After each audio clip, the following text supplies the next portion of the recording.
How do you know what's happening in your world? The amount of information just a click away may be limitless, but the time and energy we have to absorb and evaluate it is not. All the information in the world won't be very useful unless you know how to read the news. To your grandparents, parents, or even older siblings, this idea would have sounded strange. Only a few decades ago, news was broad-based. Your choices were limited to a couple of general interest magazines and newspapers of record, and 3 or 4 TV networks, where trusted newscasters delivered the day's news at the same reliable time every evening. But the problems with this system soon became apparent as mass media spread.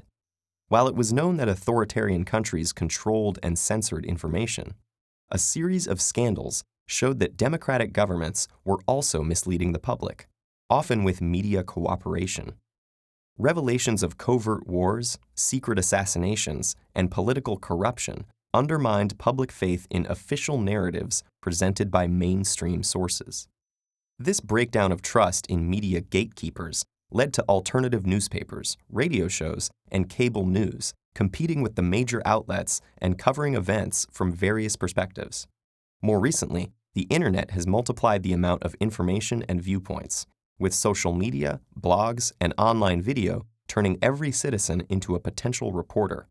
But if everyone is a reporter, nobody is, and different sources may disagree not only on opinions, but on the facts themselves. So how do you get the truth, or something close? One of the best ways is to get the original news unfiltered by middlemen. Instead of articles interpreting a scientific study or a politician's speech, you can often find the actual material and judge for yourself. For current events, follow reporters on social media. During major events such as the Arab Spring or the Ukrainian protests, newscasters and bloggers have posted updates and recordings from the midst of the chaos.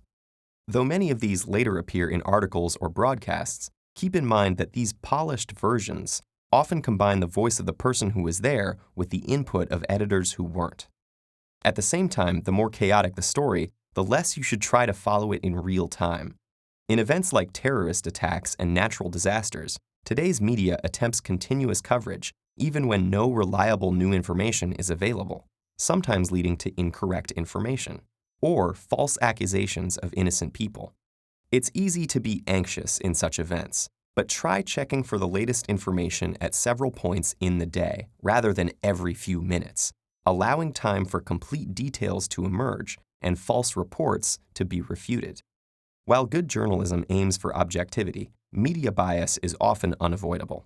When you can't get the direct story, read coverage in multiple outlets, which employ different reporters and interview different experts.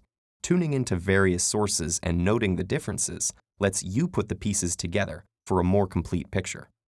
It's also crucial to separate fact from opinion.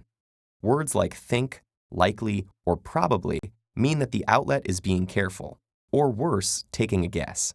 And watch out for reports that rely on anonymous sources. These could be people who have little connection to the story, or have an interest in influencing coverage, their anonymity making them unaccountable for the information they provide. Finally, and most importantly, try to verify news before spreading it.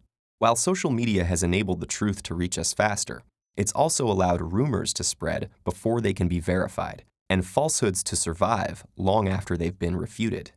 So before you share that unbelievable or outrageous news item, do a web search to find any additional information or context you might have missed, and what others are saying about it. Today, we are more free than ever from the old media gatekeepers who used to control the flow of information.